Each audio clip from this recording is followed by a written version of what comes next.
The fire took everything from Ella Monroe on a Tuesday night in the autumn of 1878, and by Wednesday morning, half of Caldwell, Kansas had already started talking about what she ought to do next. She stood at the edge of what had been her homestead, her boots planted in the ash-gray soil, her arms wrapped around herself not for warmth, but because she felt that if she let go, she might simply come apart at the seams. The house was gone. The barn was gone. The little garden she had planted along the southern fence, the one her husband Thomas had helped her put in during that first hopeful spring 4 years ago, was nothing but scorched earth and the skeletal remains of the wooden stakes that had held her bean vines upright. Even the well had gone wrong somehow. The wooden frame above it burned down to nothing, leaving just the dark hole in the ground like an open wound. Thomas had been gone for 14 months before the fire.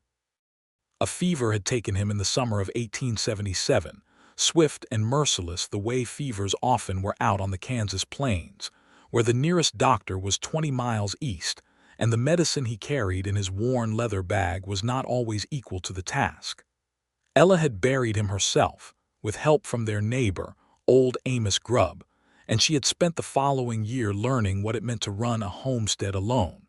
She had learned quickly. She was 28 years old, and she had the kind of backbone that came not from stubbornness alone, but from a genuine and deep belief that the land was worth whatever it asked of her. And now the land had taken back what it had given. The fire had started in the night, most likely from an ember in the hearth that she had not fully banked before sleep. She had woken to the smell of smoke, and the speed of the blaze had been something she could not have imagined, the dry autumn air feeding it the way a bellows feeds a forge. She had gotten out in her nightgown and her boots, clutching the tin box that held the land deed and what little cash she had saved, and she had stood in the dark yard watching her life burn orange against the black sky.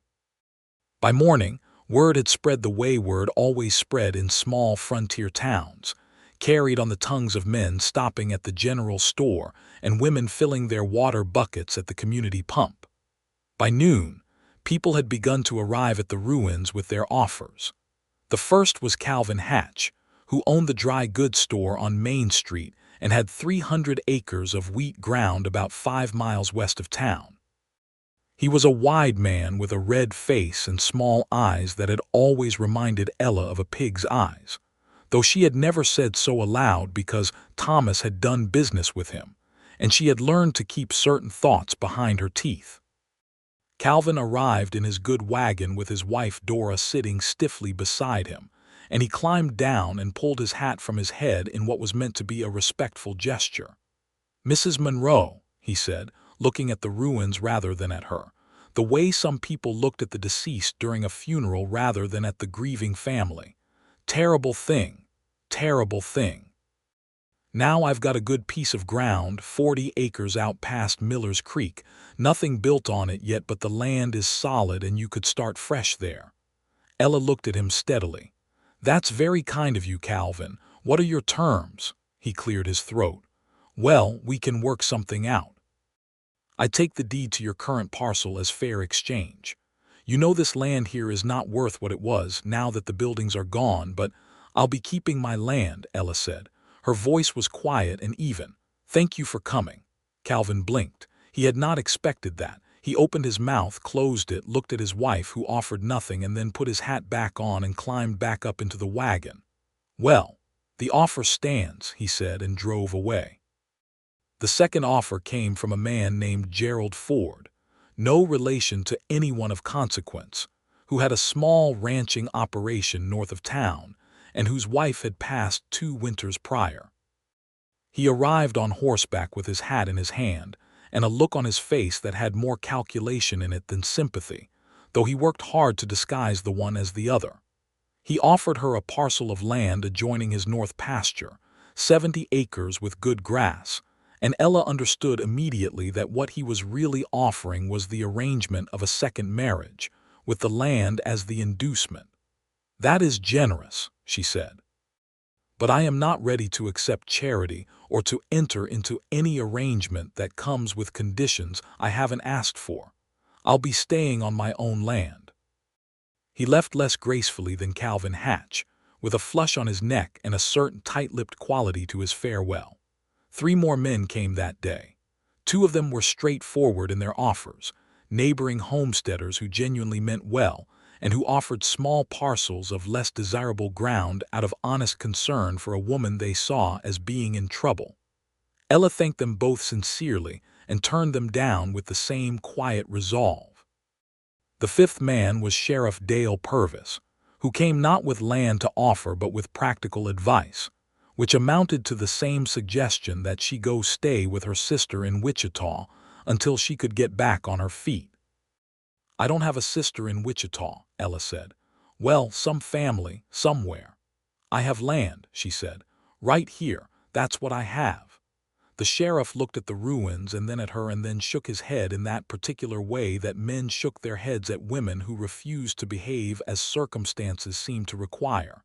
He told her to send word if she needed anything and rode back toward town. Ella stood alone with her ash and her stubbornness and her tin box and watched the sun move across the sky and thought about what came next.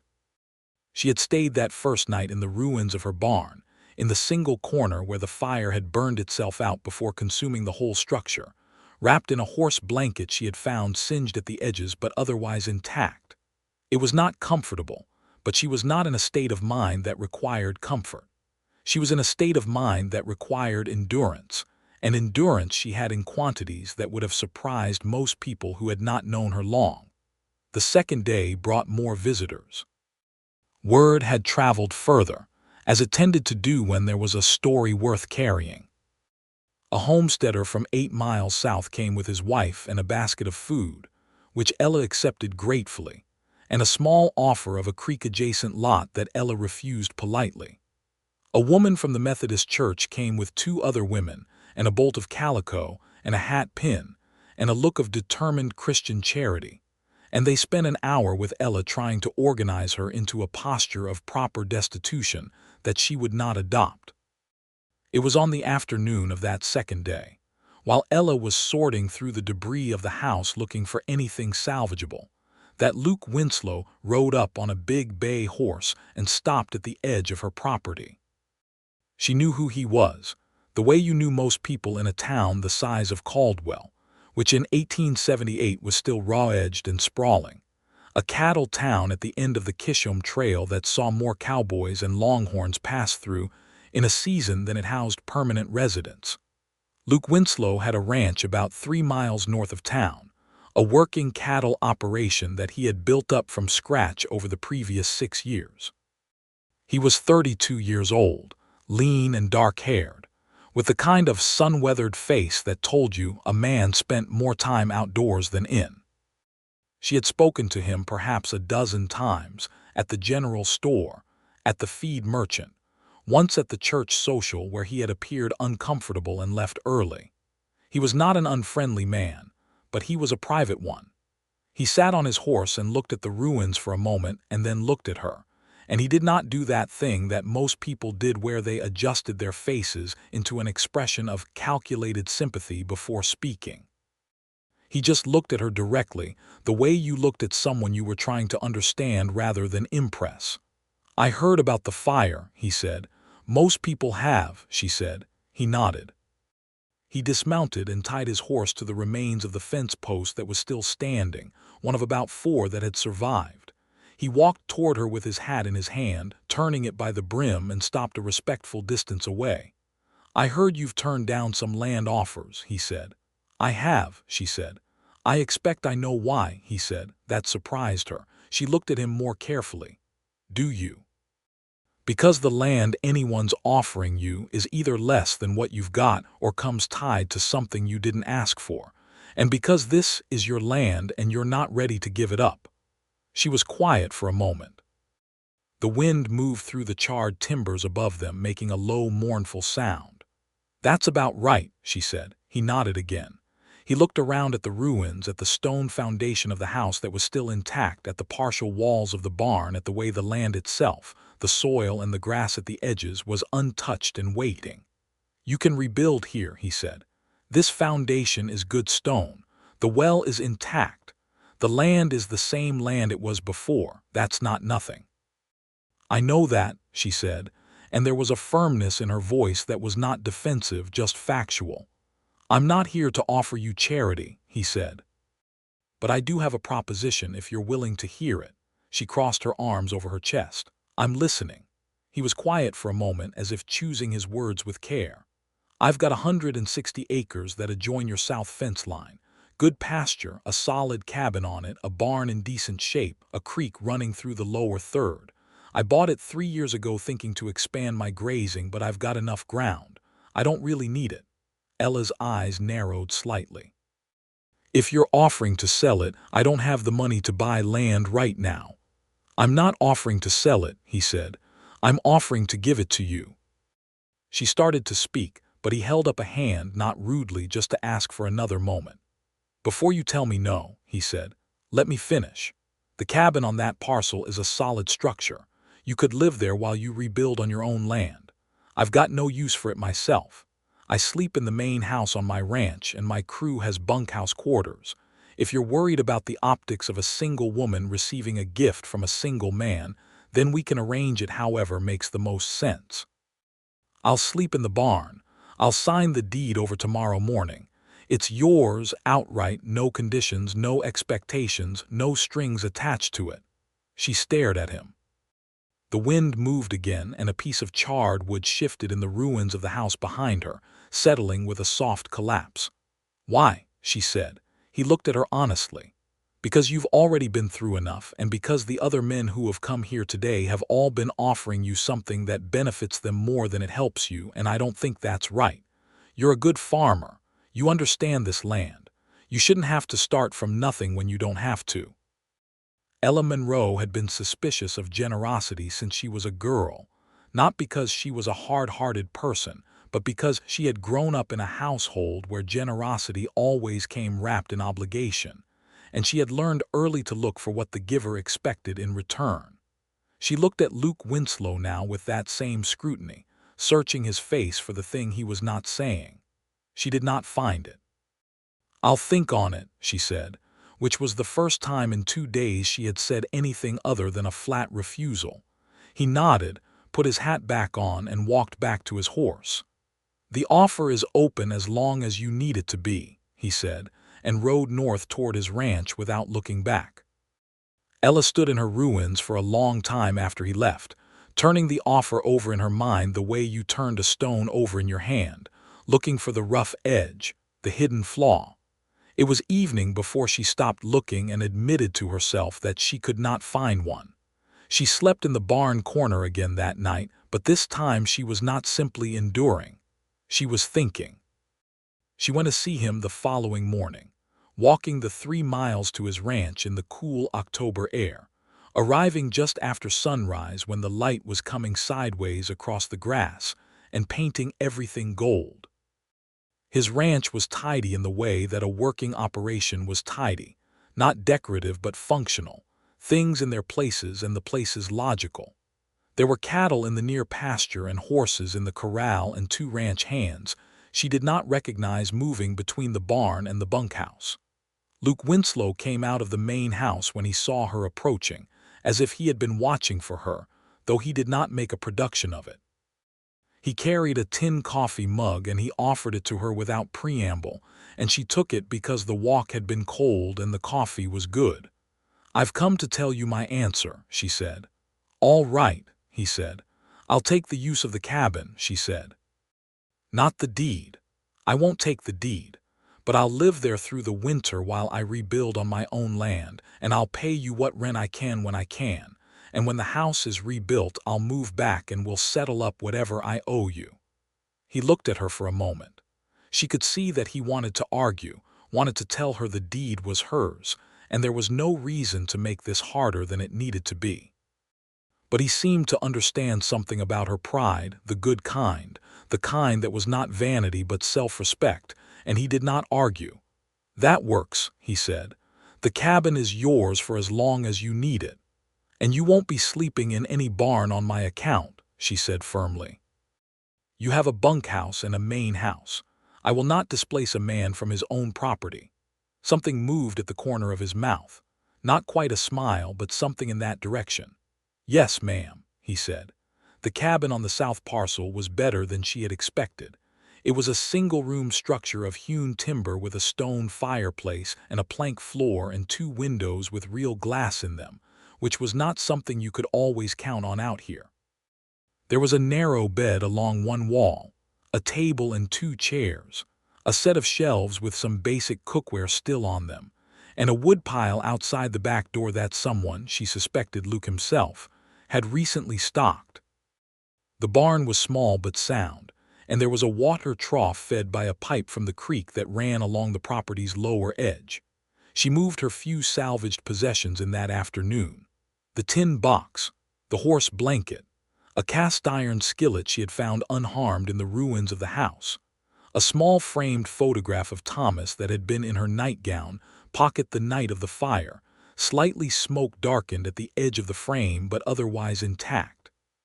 She set that photograph on the shelf above the fireplace and stood looking at it for a moment, that quiet interior conversation that the grieving have with the dead. "I know," she said aloud to the photograph, to Thomas, to whatever of him remained in the air around her. "I know, I'm still standing." The days that followed established a rhythm. Ella rose early and walked to her own property each morning to work on the clearing of debris, which was the first stage of rebuilding. She could not afford to hire labor, so she did what she could herself, which was considerable. She was not a small woman, not in stature or in strength, and 14 months of running a homestead alone had built muscle and capability she had not possessed when she and Thomas had first broken ground here in 1874. She worked from sunrise until the light failed, and then she walked back to the cabin and cooked her supper on the small stove and went to sleep. Luke Winslow left her alone, which she appreciated more than she could have said at the time. He did not appear at her door to check on her progress or to offer unsolicited opinions. He did not send his ranch hands to help without asking, which was the kind of overreach that well-meaning men often perpetrated on women they thought were struggling. He gave her space, and she gave him nothing but the occasional sight of her walking past on the road between the cabin and her land. It was 2 weeks after she moved into the cabin that they had their first real conversation, meaning one that went beyond the practical and the transactional. She had come to his main house to pay him what she owed for the first 2 weeks' rent, $1.50 in coins from the tin box, which she placed on the table between them with the seriousness of a woman who understood the weight of obligation. He looked at the coins and then at her. "This isn't necessary," he said. "I believe it is," she said. He left the coins on the table but did not put them in his pocket, and she understood that as a form of compromise she could live with. He poured her coffee again, and they sat across from each other at his kitchen table, and she noticed for the first time that his kitchen was clean and organized in a way that suggested he cooked for himself and took it seriously, which was unusual for a bachelor rancher in her experience. "You've been making good progress on the clearing," he said. She looked at him.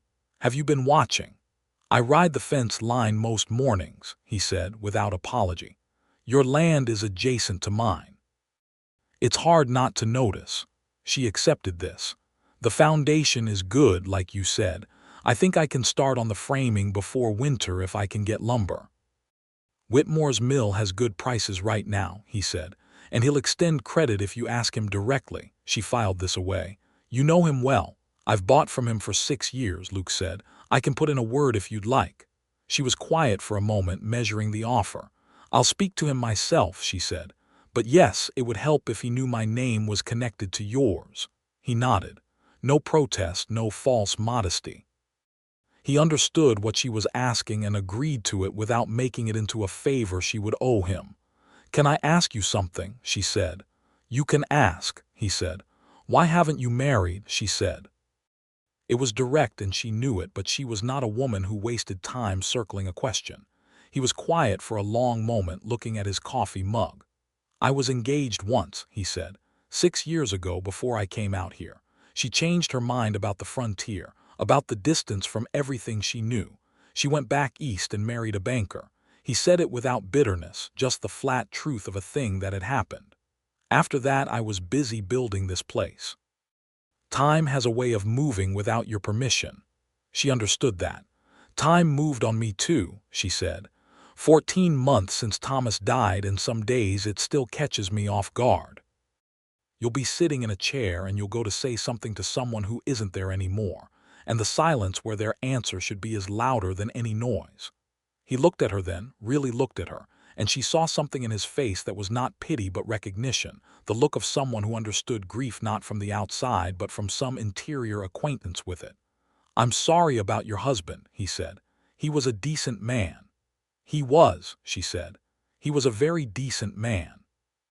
She went back to the cabin in the late afternoon light, walking through the dry grass with the wind at her back, and she thought about the look on Luke Winslow's face and the feeling it had left in her chest, which was somewhere between warmth and unease, like stepping into firelight after a long time in the cold. October turned its corner toward November, and the Kansas plains went from gold to brown, the big sky above Caldwell cycling through colors at sunset that Ella had never gotten tired of, even in the hardest years. She had gone to see Jacob Whitmore at the mill, and Luke's name had indeed made things easier, and she had arranged for a delivery of lumber before the first hard frost made the roads impassable.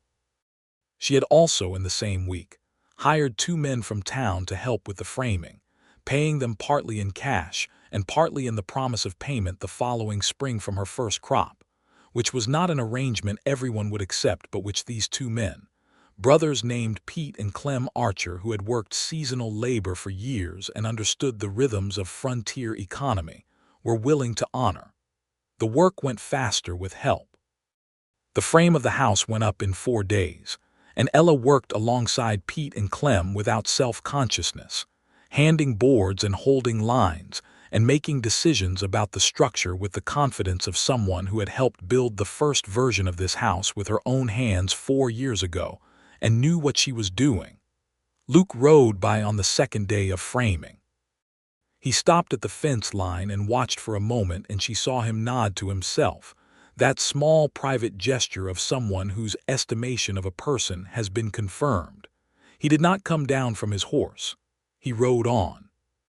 It was Pete Archer at the end of the 4th day who said what she had been half expecting someone to say. He was rolling down his sleeves and collecting his tools, and he looked up at the frame of her house against the evening sky and said, "Luke Winslow's been watching out for you, Mrs. Monroe. Not in a nosy way, in a good way." She did not answer. "He spoke to Whitmore himself before you went in," Pete said. "You know that." She had not known that. She was still for a moment, and then she said, "I didn't ask him to do that." "No, you didn't," Pete said. "He did it because he wanted to." He said it without any particular inflection, not as a romantic suggestion but as a simple observation of fact, and then he took his tools and walked off toward the road where his brother was waiting. Ella stood in the frame of her house, in the open space where the walls would be, looking out at the land that was hers, the same land that the fire had burned over and that was now being asked to hold a new structure above its surface. And she thought about Luke Winslow going to see Jacob Whitmore before she arrived, setting the ground before she walked onto it, the way you prepared a field before planting. She did not quite know what to do with that. She went to see him that evening, not with rent money this time, but with a plate of biscuits she had made in the cabin's small oven, which was the most honest offering she had. He came to the door when she knocked and looked at the plate and then at her face, and she saw the surprise on his, quickly managed. "I hear you spoke to Whitmore ahead of my visit," she said. He looked at the middle distance over her shoulder for a beat. "I did," he said. "I should have told you." "Yes, you should have," she said. "I don't like being arranged for without my knowledge." "That's fair," he said. "It was also kind," she said, "and I want to acknowledge that even though I also want to tell you clearly that I am capable of managing my own affairs." "I know you are," he said. "I've watched you manage them for 2 weeks. I didn't go to Whitmore because I thought you couldn't handle it. I went because I have a relationship with the man and I thought it would smooth the way, and I didn't want you to have to fight harder than necessary for something you'd already earned the right to." She looked at him for a long moment in the evening light. There was something about the directness of his explanation, the absence of defensiveness or flattery or the maneuvering she had come to expect, that made it difficult to remain annoyed. "Biscuits," she said, and held the plate out to him. He took it and stepped back from the doorway. "Come in," he said. "I've got coffee." She came in, and they sat at his kitchen table again. And this time the conversation lasted 2 hours and covered ground they had not covered before. Her childhood in Missouri, his in Tennessee, the way they had both come west not from desperation, but from something that was harder to name, something like a need for a kind of space that the East did not offer, room to build a life to your own specifications rather than the ones handed to you.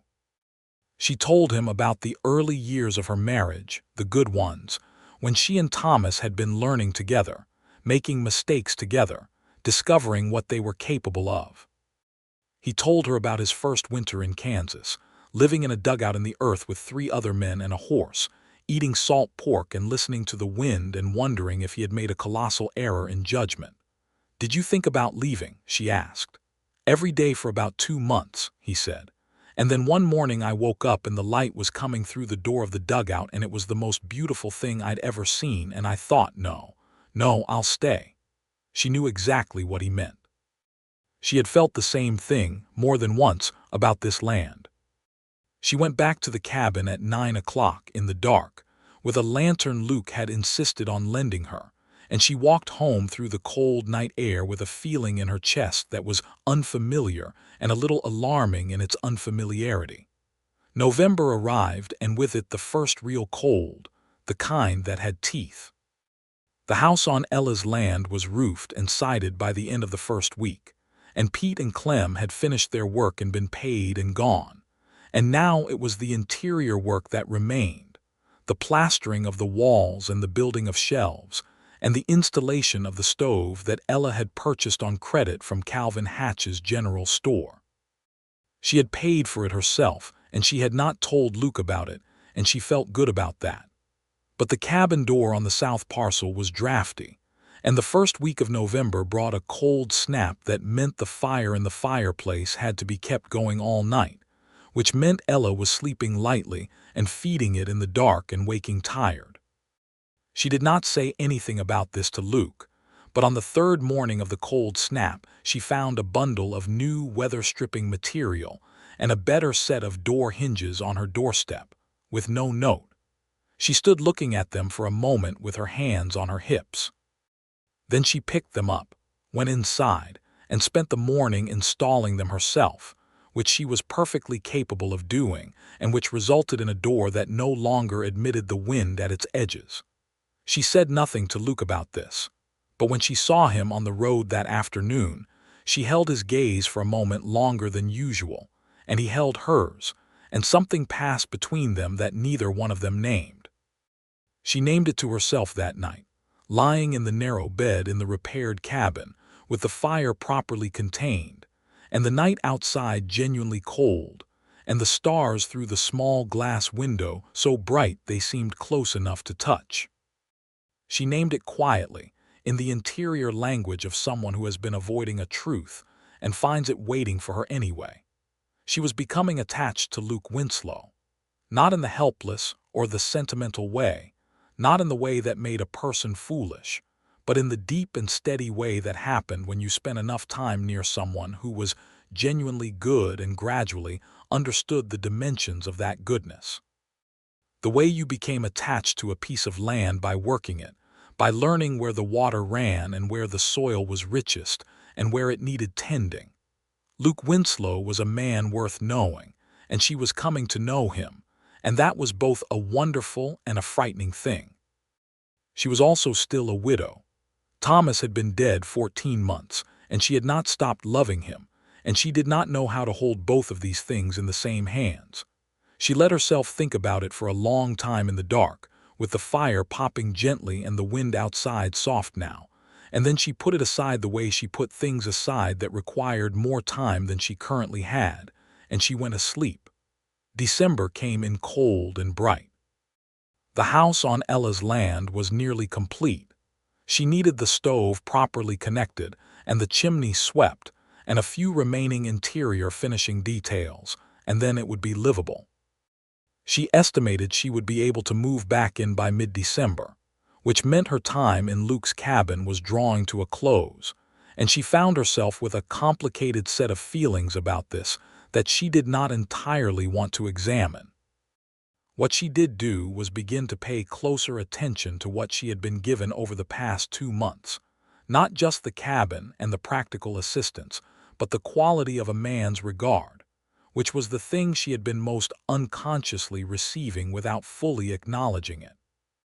Luke Winslow looked at her the way she had long since stopped expecting to be looked at, with attention and respect, and something that was warmer than either, something that acknowledged her not as a problem to be solved or a woman in need of managing, but as a person whose thoughts and choices and ways of moving through the world were of genuine interest to him.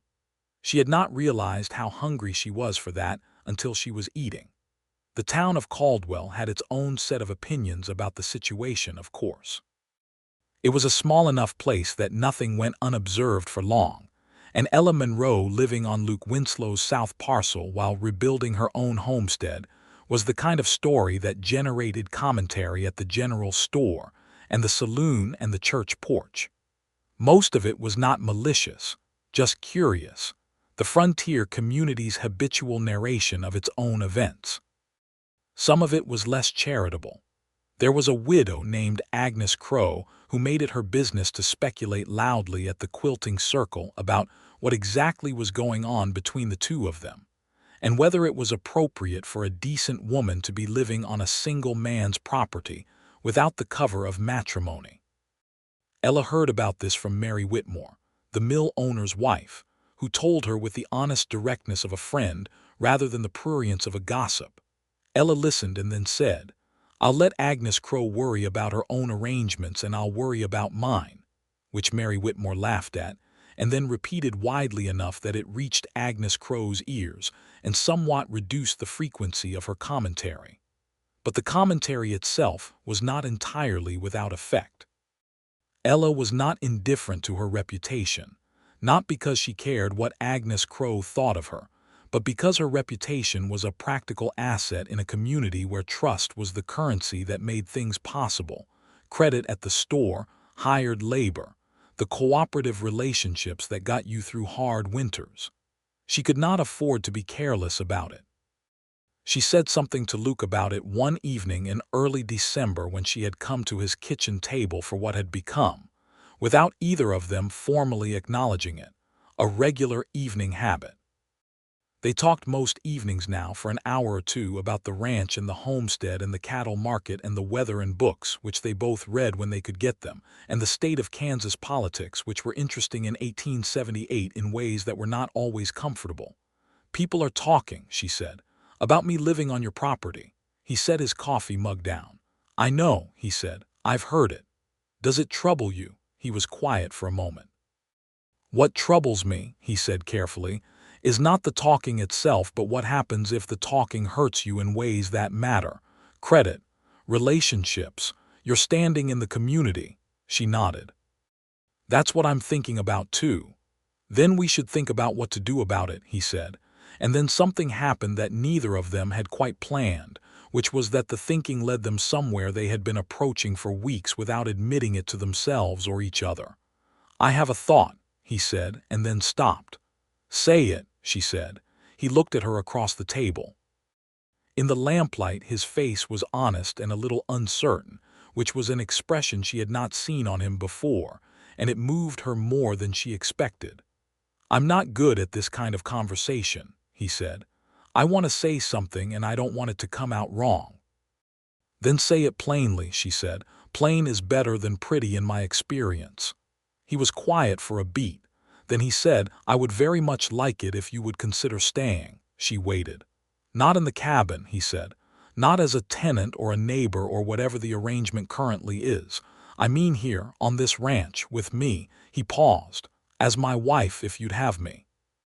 I know it's too soon by most people's reckoning, and I know you've already turned down more offers than I can count, and I know you've got your own land and your own way of doing things, and I'm not asking you to give any of that up. I'm asking you to let me be part of it.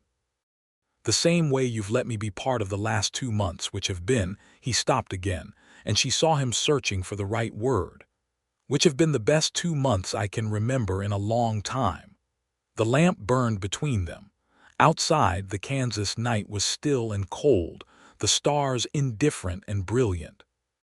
Ella Monroe thought about Thomas, who had been a good man and a kind husband and who had loved her well, and who she had grieved honestly and completely, and continued to carry with her in the way you carried someone who had been part of your formation. She thought about what it meant to love again, whether it was a betrayal or a continuation or something else entirely. She thought about the 16 months since his death and the long solitude and the fire and the ruined land and the rebuilding, and about Luke Winslow who had offered her his land and said he would sleep in the barn, and then had not asked for anything she had not offered freely. She thought about the weather stripping on the door and the conversation about the Tennessee mountains, and the way he had not argued when she insisted on paying rent, not because he agreed with her, but because he understood why she needed to. "It isn't too soon," she said, which surprised her even as she said it. "Not for me. I thought it might be too soon, but I don't think it is any more." She paused. "Thomas was a good man and I loved him, and he would not have wanted me to be alone indefinitely in honor of his memory. He wasn't that kind of person." Luke was very still, watching her. "I have some conditions," she said. "Tell me," he said. "My land stays mine, in my name, no combining of the deeds. I have worked too hard for that ground to have it absorbed into someone else's property, however much I might trust that person." "Agreed," he said without hesitation. "I make my own decisions about my homestead and my crops and my animals. You can have opinions and I will listen to them because I respect your judgment, but the final say on my land is mine." "Agreed," he said again. "And I will not be decorative," she said. "I will not run your household and host your guests and sit in the parlor embroidering while you run the world outside. I have been an active person my entire life, and I intend to remain one." "I would be disappointed in anything else," he said, and the honesty of it, the complete absence of performance or flattery, settled something in her. She looked at him across the table, at his honest face in the lamplight, at the hands that were resting flat on the table between them, large and capable and still, and she thought about the word yes and what it would feel like to say it out loud. "Yes," she said. He let out a breath that told her he had been holding it for longer than he would have admitted. "Yes to the conditions or yes to the rest of it," he said, and there was something in his voice she had not heard before, something young and slightly uncertain. "Yes to all of it," she said. He reached across the table and put his hand over hers, and the warmth of it was startling, not because it was unexpected, but because it was right in the way that startled you, the way the first warm day after a long winter startled you even though you knew it was coming. They were married in January of 1879 at the Caldwell Methodist Church on a Saturday morning when the sky was blue and sharp and the ground was frozen and the congregation was small but genuine. Mary Whitmore stood up for Ella. Luke's ranch foreman, a steady man named Hugh Dolly who had worked for him since the beginning, stood up for Luke. The minister was a young man named Reverend Clark who had been in Caldwell only 6 months and had not yet learned to dilute his enthusiasm, and his ceremony was long and heartfelt and only slightly too enthusiastic, and Ella liked it very much. She wore a dress she had made herself from a length of deep green wool that she had ordered from Calvin Hatch's store, which had given Calvin Hatch what she privately thought of as the satisfaction of the merchant who wins in the end regardless of who refuses whose land. Luke wore his good coat and a new shirt, and a tie that Hugh Dolly had tied for him because Luke said he could not get it straight, and the combination of the good coat and the slightly imperfect tie made him look exactly like himself, which she found enormously endearing. When Reverend Clark asked if she would take this man, she said yes so clearly and steadily that it rang against the church walls, and when the Reverend asked Luke the same question, Luke said yes and looked at her when he said it, not at the Reverend, which she thought was exactly right. They walked out of the church into the cold January sun, to the small celebration that Mary Whitmore had organized in the church hall, which involved a great deal of food and some fiddle music, and the community's habitual assessment of a marriage's prospects, which in this case seemed mostly favorable. Agnes Crowe came and shook both their hands and said it was a fine match, which either meant she was sincere or had decided that the marriage made the previous 2 months retroactively appropriate and she could now be gracious about it. And Ella found she did not particularly care which it was. They spent the first months of their married life learning to share space, which was a kind of intimacy that was different from any other kind. The daily intimacy of breakfast at the same table, and the same fire in the evening, and the sound of another person breathing in the dark. Ella moved into Luke's main house, and she did it on her terms, which meant she rearranged the kitchen according to her own logic, hung her own curtains in the bedroom, and set the photograph of Thomas on the shelf in the parlor without asking permission. Luke had looked at the photograph when she placed it there, and then looked at her and said nothing except, "Good place for it," and she had loved him quite a lot in that moment. She went to her own land every day. The house was completed by the end of January, and she and Luke went through it together on a cold February afternoon, Ella making notes about what remained to be done in spring. The stone foundation was solid. The chimney drew well. The floor was better than the original one. She stood in the center of the main room and looked at the walls that had been rebuilt from nothing, and she felt something settle in her chest that had been unsettled for a long time. "It's good," Luke said, standing beside her. "It is," she agreed. "What are you going to do with it?" She had been thinking about this. "I want to run cattle on it, my own herd, small to start, and I'll keep the kitchen garden and the grain plot. But I think cattle is the future for this part of Kansas. You know that as well as I do." "I know it," he said. "You could use my bull for breeding stock." "How much?" she said immediately. He looked at her sideways. "Good grief, Ella. How much?" she repeated, but she was smiling. "I'll work something out with the ranch foreman," he said. "A reasonable figure. That's all I ask," she said. Spring came in with the slow deliberateness that Kansas springs had, advancing and retreating and advancing again, with days that were warm enough to work in shirt sleeves followed by days that sent you back to your wool coat and your heavy boots. Ella planted the kitchen garden on her own land in early April, turned the grain plot in mid-April, and in May acquired the beginning of her cattle herd, 4 cows and 2 heifers purchased from a rancher who was selling out and heading to Colorado, purchased with the money from the tin box that had survived the fire, supplemented by the first year's savings from the marriage, which was the household income she had come to understand as genuinely shared.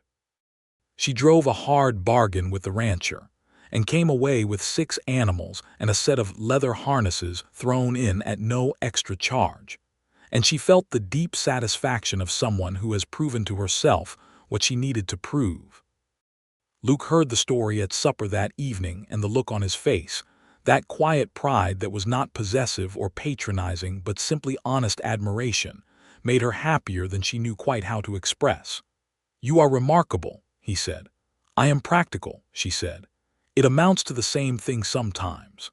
That spring and summer were the most contented months Ella Monroe could remember since before Thomas's illness, and she was honest enough with herself to examine that and understand it. It was not that Thomas had failed to make her happy.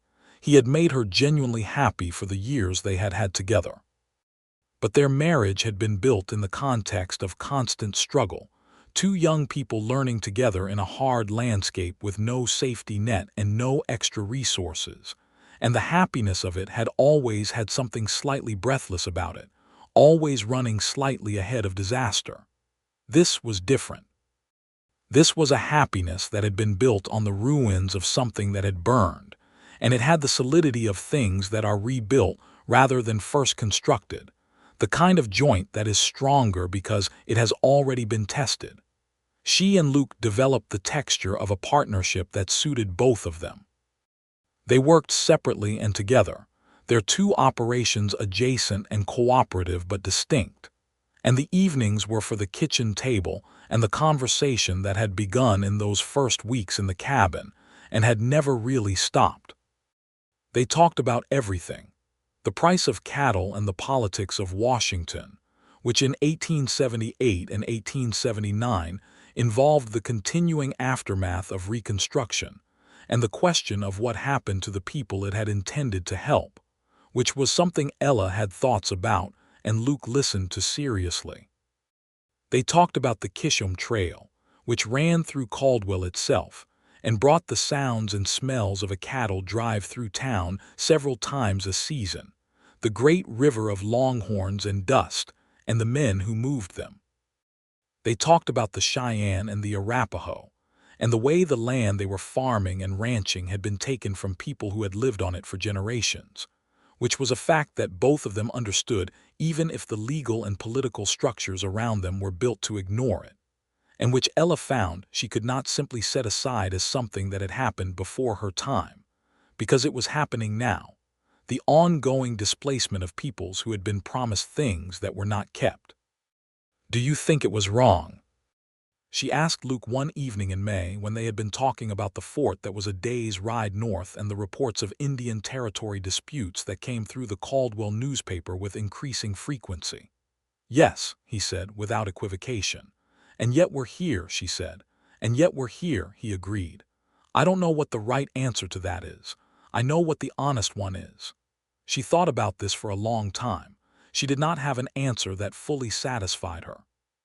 She suspected there was not one, but the fact that Luke had given her the honest answer without dressing it up or minimizing it said something about him that she already knew but was still glad to confirm. Summer in Kansas in 1879 was hot and dry, the kind of summer that tested crops and tempers equally. Ella's grain plot suffered somewhat, and her kitchen garden required daily water hauling from the creek, which she did with the methodical persistence of a woman who understood that the work itself was not the punishment, but the cost of the outcome. Her cattle fared better than the crops, the grass in the lower pasture holding its moisture from the creek and staying green longer than the upland grass. Luke's cattle operation had a harder summer, 2 cows lost to something none of them could fully diagnose, a stretch of fence lying down in a storm that required 4 days of repair work, and a dispute with a neighboring rancher named Cord Wheeler over water rights to a creek that ran between their properties, which was the kind of dispute that escalated fast in dry years on the frontier. Ella got involved in the water rights dispute without exactly intending to. She had ridden out with Luke to look at the contested creek section one afternoon in July, and Cord Wheeler was already there with 2 of his men, and the conversation between Luke and Wheeler had the particular quality of 2 men who were being very careful not to say the thing that would start a fight, which meant the thing was very close to the surface. She rode forward without waiting for anyone's permission and said to Cord Wheeler, "The creek runs on the survey line, Cord. Neither of you owns the water itself, and both of you have a right to it. The question is whether the diversion your man built last spring changed the flow enough to hurt Luke's south pasture, and I think if you look at where the bank has shifted since April you'll see that it has." Cord Wheeler looked at her with the expression men wore when a woman said something accurate and useful and they had not anticipated it. He looked at the bank. He looked at Luke. He looked at the bank again. "I can have my man redirect the diversion," he said finally. "Put it back where it was before spring." "That would be good," Ella said, "and we'd appreciate it." They rode home with the crisis diffused, and Luke was quiet for about a mile and then said, "You were right about the bank." "I know," she said, "and Wheeler knows it too. He was looking for a way to back down without losing face. You gave it to him." "He's not a bad man," she said. "He just got pushed by the dry summer into doing something short-sighted. Most people in that situation just need someone to show them a clear way out."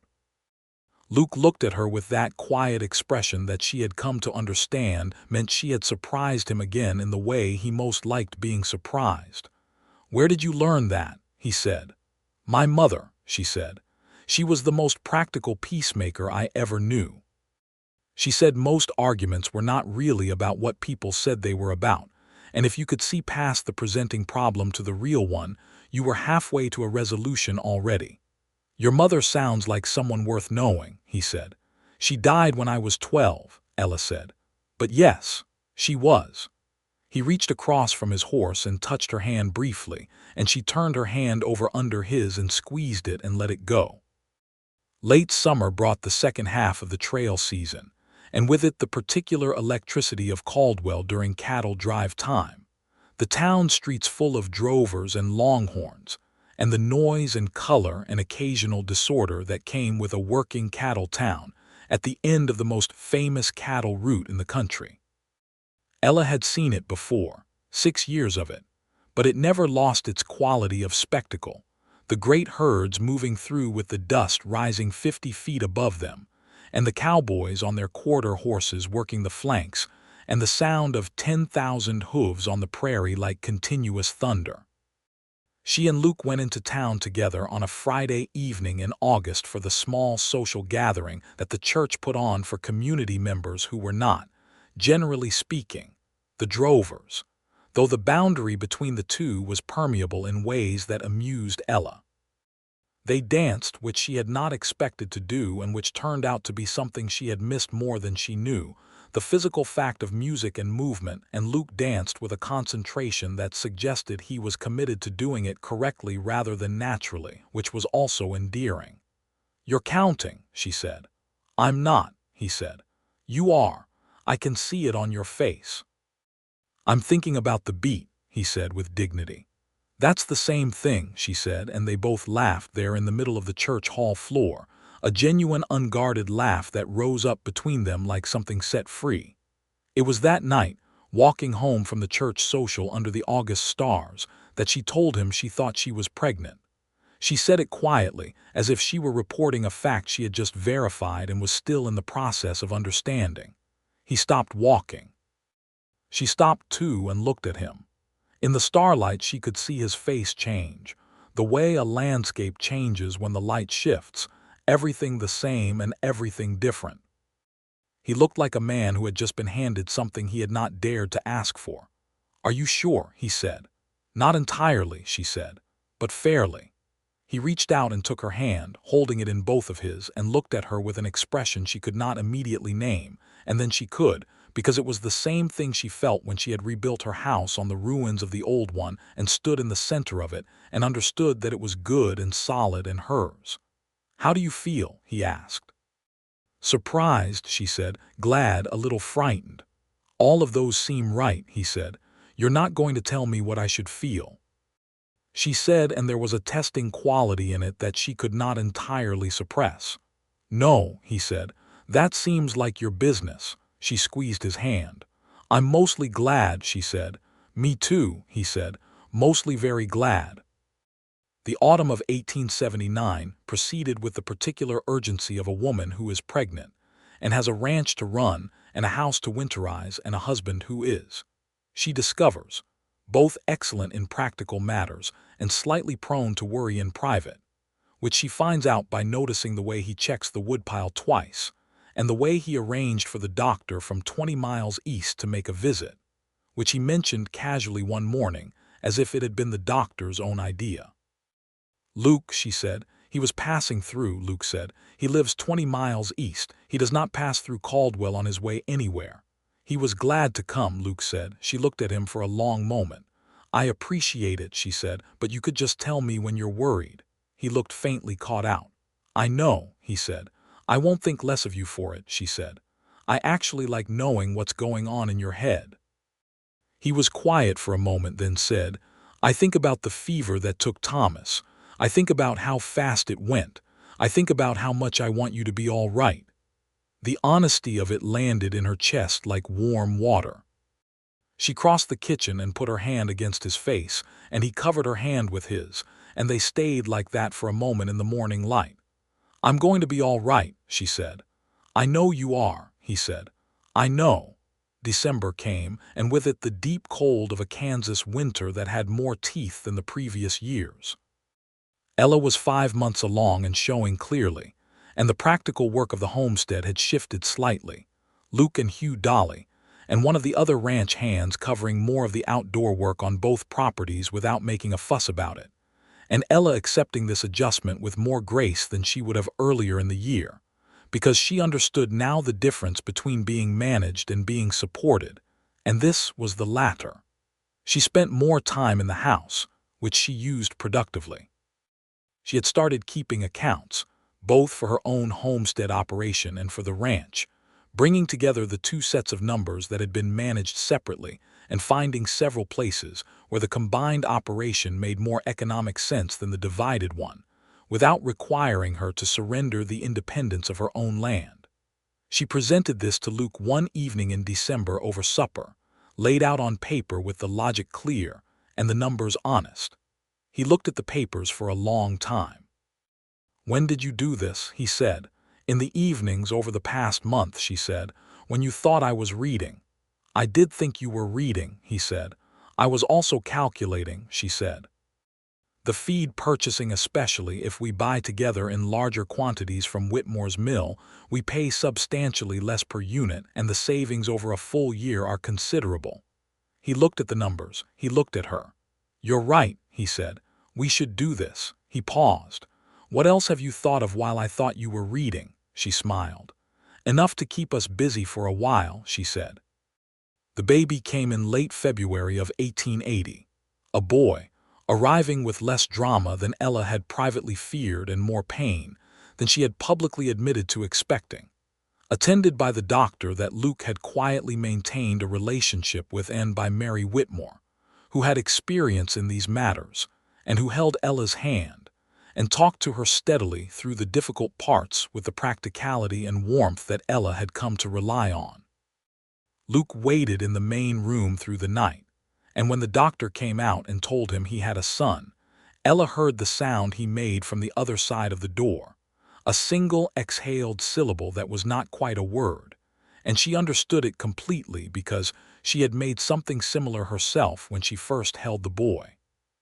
He was a large baby with dark hair and her eyes, and they named him Thomas James Winslow, for Thomas Monroe and for Luke's father, whose name had been James, which seemed to Ella the right way to carry both men forward into the future.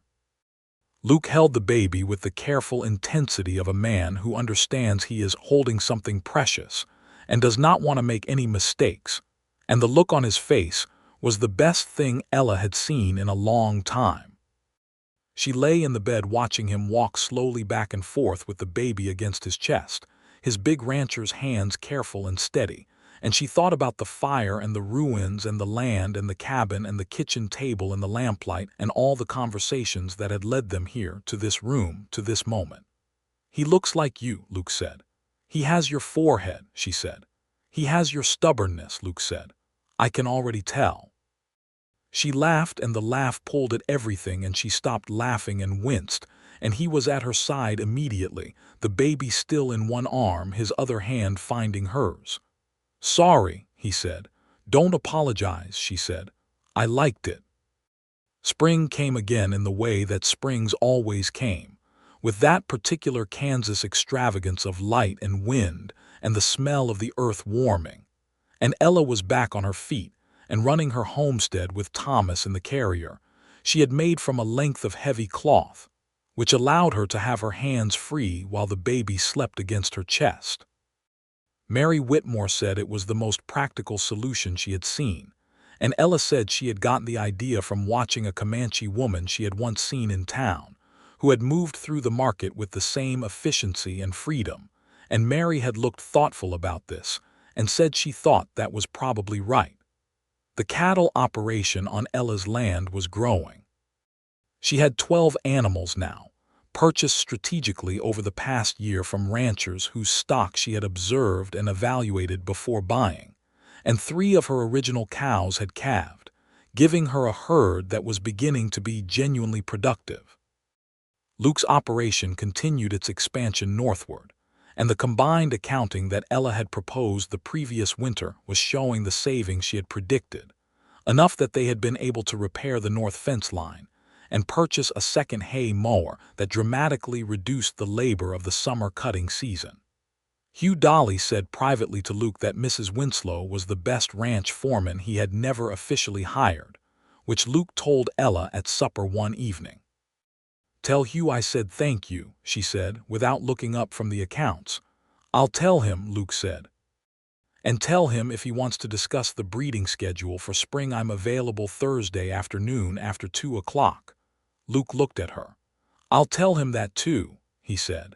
The summer of 1880 was kinder than the summer of 1879.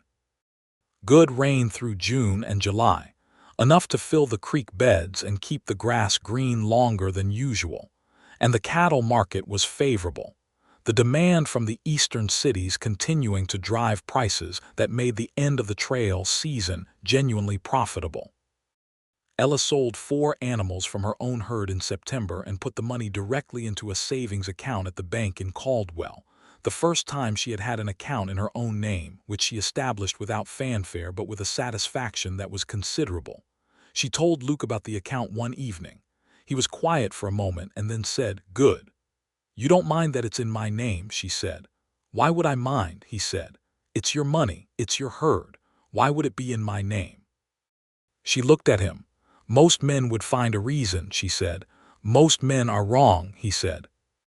"Also, you're going to turn that account into something significant inside of 5 years, and I'd rather watch that happen clearly than have it blurred into mine." She leaned across the kitchen table and kissed him, which was not something they made a habit of doing at the kitchen table, but which seemed appropriate at this particular moment. Thomas, at 7 months, was sitting in his basket in the corner of the kitchen, watching the proceedings with the focused attention of a person who is learning a great deal from observing others. And when Ella pulled back from the kiss, he made a sound of what appeared to be approval. They looked at him, and then at each other and laughed. The years moved with the substance and texture of full years, marked by seasons and animals, and weather, and the accumulating evidence of a life well lived. Luke and Ella Winslow were known in Caldwell by 1882 as a particular kind of couple, the kind whose partnership was visible and balanced, who showed up to community events together and worked their respective operations with a quality that earned genuine respect, not just the pro forma respect that a successful rancher received, but the kind that came from people watching you make good decisions over a period of years. Ella's homestead on her own land was fully productive by 1881, the house warm and solid, the cattle herd at 20 animals, the grain plot and kitchen garden supplying both their household and a surplus that she sold at market. She kept the deed in the tin box that had survived the fire, next to Thomas Monroe's photograph and the land records, and she looked at it sometimes with the particular feeling of someone who has preserved something that mattered at a cost that was worth it. The tin box lived on the shelf in the parlor of Luke's house, which was also her house now, beside the photograph of Thomas Monroe, and a second photograph that a traveling daguerreotypist had taken of Luke and Ella on the occasion of their first anniversary, standing in front of the rebuilt homestead house with Thomas James Winslow between them in Luke's arms, all 3 of them squinting slightly into the January sun, the Kansas sky enormous and pale behind them. She had a second child in the spring of 1882, a girl this time, born in the same room where Thomas had been born, with the same doctor and the same Mary Whitmore in attendance. And this time Luke was in the room rather than the parlor, because Ella had decided she would like him there and had said so clearly, and he had not argued. They named the girl Margaret, for no one in particular, just because the name felt like her when they first held her, solid and particular and her own thing. Margaret was a noisier baby than Thomas had been, and Thomas, at 2 years old, greeted her arrival with the philosophical equanimity of a child who has been raised by parents who explain things directly, though he did ask several specific questions about where she had come from that Luke, and Ella handled with more composure than Luke later admitted he had felt. The town of Caldwell changed over those years, as frontier towns changed, filling in and settling, the raw edge of it softening somewhat as more families arrived, and the infrastructure of a permanent community built up around the cattle trade. There were 2 schools by 1882, one on each side of town, and a proper hotel and a doctor who now lived in town permanently rather than riding in from 20 miles east, and a newspaper that had started the previous year and which Ella read every edition of, cover to cover, including the parts that annoyed her, because she believed in knowing what was being said in your community even when you disagreed with it. She wrote a letter to the newspaper once, in the summer of 1882, about the question of land rights for women, specifically the right of women to hold property in their own names after marriage, which was not guaranteed by Kansas law in the ways it should have been. The letter was factual and direct and signed with her name, Ella Monroe Winslow, because she had decided that using both names was the most accurate description of who she was, and she saw no reason to obscure either.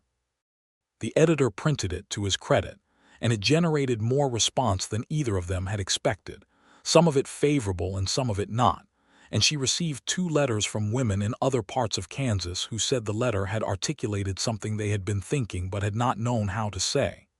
Luke read the letter when it appeared in the paper and set it down on the kitchen table and said, "That's good, Ella." "It's accurate," she said. "That's what makes it good," he said. She looked at him across the table. Thomas was on the floor with a set of blocks that Luke had made for him over the winter, stacking them with the focused intensity of a 2-year-old who has discovered the physics of falling. Margaret was in her basket by the stove. The late summer evening light was coming through the windows at the low angle that turned the kitchen gold. She thought, suddenly and completely, about the night the fire had taken everything, and about standing in the gray ash in the morning, and about the offers that had come one after another and that she had refused, and about Luke riding up on his bay horse and looking at her directly and saying things that were true. He had offered her his land and said he would sleep in the barn, and she had not let him do that, and everything that had come after that exchange had built itself on the foundation of 2 people who understood what the other needed and were willing to offer it honestly without conditions attached. She thought about Thomas Monroe, whose name was carried now by a 2-year-old boy building towers with wooden blocks, and she let herself feel the full weight of what she had lost and what she had gained, and the fact that both things were real and both things were hers, and that holding both was not a contradiction but a life.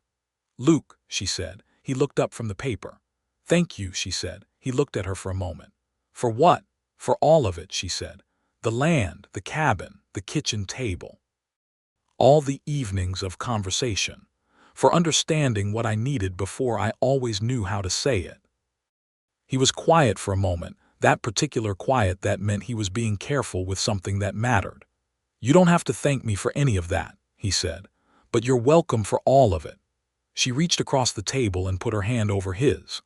On the floor, Thomas James Winslow's block tower reached its maximum height and fell with a spectacular crash, and he looked at it with an expression of pure scientific interest, and then began immediately to rebuild. The autumn of 1883 brought news that the cattle market was shifting, the Chisholm Trail beginning its long decline as the railroads pushed further west, and the quarantine laws from the northern states changed the economics of the long drives. Luke had seen it coming for 2 years and had already begun to diversify, putting more emphasis on local beef production and less on the trail market. And Ella's homestead operation was already built on the diversified model that made more sense for what the region was becoming. They talked about it at length over many evenings, the spreadsheets of numbers that Ella produced and the practical knowledge of grazing and breeding that Luke contributed, working through the transition together with the particular efficiency of 2 people who trust each other's judgment and have learned over years how to disagree productively when they disagree. They disagreed about the grain operation in October of 1883, specifically about whether to expand the grain plot on Ella's homestead to take advantage of the wet year, which Ella wanted to do and Luke thought was risky given the uncertain forecast for the following summer. "The wet years are never certain to repeat," he said. "I know they're not," she said, "but the wet year improved the soil significantly, and even if next summer is dry, a well-prepared grain plot with good moisture retention in the soil can carry through one dry year better than a plot that's been marginal." He thought about this. "You'd have to invest in the seed and the turning before you know what the summer brings." "Yes," she said, "that's the gamble. What does your instinct say?" She was quiet for a moment, looking at the numbers. "My instinct says do it," she said, "but I acknowledge it might be wrong." "Your instinct is rarely wrong," he said. "Do it." She looked at him. "You're trusting me on this even though you see the risk." "I trust your judgment," he said. "I've seen it work for 4 years. The one time it'll fail, we'll absorb the loss and learn from it. That's how this works." She expanded the grain plot that autumn, and the following summer, which was neither as wet as 1883 nor as dry as she had feared, produced a crop that was good enough to sell a meaningful surplus. And the numbers at the end of it vindicated her instinct, and Luke said nothing about being right, just looked at the final accounting and nodded in that way that meant he was satisfied. By 1884, Thomas was 4 years old and Margaret was 2, and the ranch and homestead together were a functioning and prosperous operation that provided well for all of them. Luke had taken on 2 additional ranch hands to cover the expanded operation, and Hugh Dolly had been given a formal title as ranch manager that reflected what he had actually been doing for years, and the arrangement of the 2 properties working in coordination was now understood by everyone who dealt with them as the way the Winslows did business. Ella Monroe Winslow had not given up her homestead. She had not given up her name. She had not given up her independence or her judgment or her particular way of moving through the world. She had built a partnership on top of all of those things, a genuine one, the kind where both people were stronger than either had been alone, and the ground beneath it was the same ground that the fire had swept over in 1878. The same ground she had refused to trade away for 40 acres of someone else's less desirable soil. The same ground that had produced her cattle and her grain and her kitchen garden and her life. She stood one morning in late spring of 1884 at the fence line where her property met Luke's, with Thomas beside her holding her hand and Margaret on her hip, and looked out at the stretch of Kansas that belonged to them both, the grass moving in the wind in long waves, the sky above it the particular blue that had no name good enough for it, and felt the full weight and warmth of a life that had been rebuilt from ruins and was now, without question or apology, exactly what it was supposed to be. Luke rode up from the south pasture on his bay horse and stopped beside the fence, looking at the same sky. He looked at her and at Thomas and at Margaret with the face of a man who knows precisely how fortunate he is and has the good sense to acknowledge it every day rather than taking it for granted. "Good morning," he said. "Good morning," she said. Thomas looked up at Luke with the focused expression that meant a question was coming. "Papa," he said, "can cows swim?" Luke looked at Ella. She looked at him. "That's a good question," Luke said, dismounting with the ease of a man who had been on and off a horse his entire life. "I think we need to think carefully about the answer." Thomas was very serious about this. "Ella says everything can swim if it has to," he said, which was approximately accurate as a summary of something Ella had said to him the previous week about a frog in the creek. "Your mama is usually right," Luke said, ruffling Thomas's hair as he came through the fence gate. "Let's go find out." They walked together toward the creek at the lower end of Ella's property, Thomas pulling ahead with the confidence of a child who has been allowed to lead since he could walk, Margaret shifting in Ella's arms to follow her brother with her eyes, and Luke falling into step beside Ella, his hand finding the small of her back for a moment with the easy unconscious habit of a man who has been reaching for a person in the same way for years, and has never once taken the gesture for granted. The creek glittered in the morning light. The Kansas sky went on forever above them. Thomas was already crouched at the water's edge, investigating. "Luke," Ella said quietly. "I think I'm pregnant again." He stopped walking. She kept going for 2 steps and then stopped 2 and looked back at him. His face was doing that thing again, the shifting light thing, everything the same and everything different. 3 years into a marriage and it still looked like that, which told her something she already knew but was glad to keep confirming. "Are you sure?" he said. "Fairly," she said. "Same as before." He came to her side and took Margaret from her arms with the practiced ease of a father who has been carrying a child for 2 years, and put his free arm around Ella's shoulders and held her against his side with a steadiness that she felt in her whole body, that particular quality of being held by someone who knows how to do it, who holds you like you are worth holding and like he plans to keep doing it for a long time. "Good," he said, and his voice was a little rough with it. "That's very good." Thomas looked up from the creek bank. "Are you coming?" he said. "The water is moving and I need to watch it." "We're coming," Luke said. They went to the water's edge, all 4 of them, in the Kansas spring morning with the whole of the open country around them, and the life they had built together humming steadily beneath their feet. And the water moved past them clear and cold and indifferent to history, going wherever water went, carrying nothing it could not carry, leaving behind whatever had been stone solid enough to remain. Ella watched it and felt the spring sun on her face and the weight of her husband's arm around her shoulders and the sound of her son's running commentary on the creek's behavior. And she thought about the fire, the way she always thought about the fire when she thought about where she was and how she had gotten here, not with bitterness or grief, but with the clear-eyed acknowledgement of someone who understands that the destruction was also the beginning.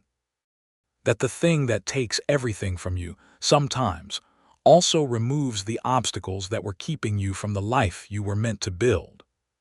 She had turned down every piece of land offered to her after the fire, because none of those pieces had been right, and because she had understood, even in her most exhausted and grief-stripped moments, that accepting the wrong thing out of desperation was a way of closing the door on the right thing. She had waited. She had held her ground, literally and figuratively, and she had let the right person come to her in the right way and offer the right thing, which was not the land itself in the end, but the quality of the man who offered it, the man who said he would sleep in the barn and meant it and had not needed to, who had understood what she needed better than most people in her life, and had offered it without conditions and without expectation of gratitude. She was grateful anyway, extravagantly and continuously grateful, not in the way of a woman who felt she owed a debt, but in the way of a person who recognized a gift of the real kind and chose to honor it every day. The creek moved. The grass moved.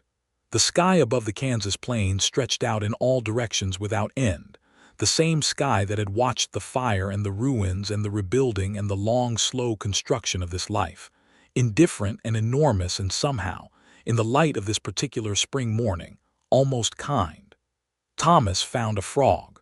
Margaret said her brother's name very clearly, the first time she had said it clearly, and everyone stopped to acknowledge this important event.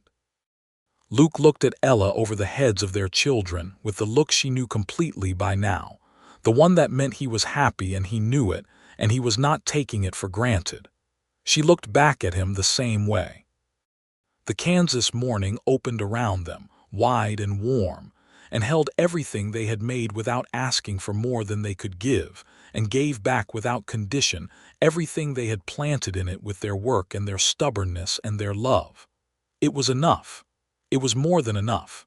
It was exactly right.